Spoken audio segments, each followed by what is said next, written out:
Оқсубай, Шистай, Яңа Шишма, Алексеевск болық бестесі. Жеделі команда республиканың түрлі районларынан жиылған 200 қатнашушы. Нурлат бір күнге езу үзегіне өрілді. Әр кімнің мақсаты бір. Татарстан Яңа ғасыр иштимагый хәрәкәте бүлегіне уздырылған езу ярышларында біріншілікні яулау. Очень радует то, что Әлеге ярышларның географиясы киңәю шатландыра. Елдан-ел күбрәк районнар катнашырга теләк белдерә.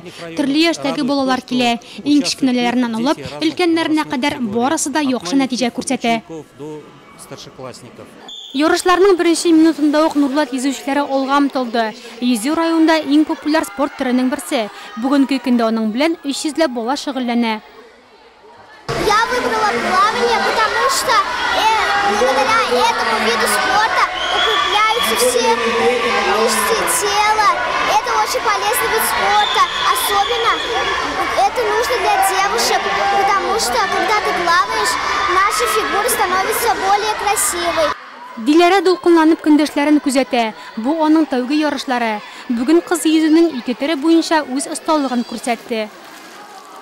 Я переживаю, потому что тут очень много районов собрались. Нужно стараться, нужно все будет правильно, не надо поспешить.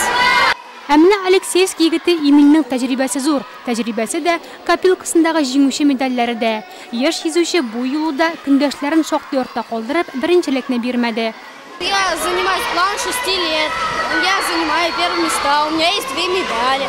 Я в Нурлат приехал с большими надеждами, чтобы всех победить. В комплексном плане я пришел в первом, чему я очень рад.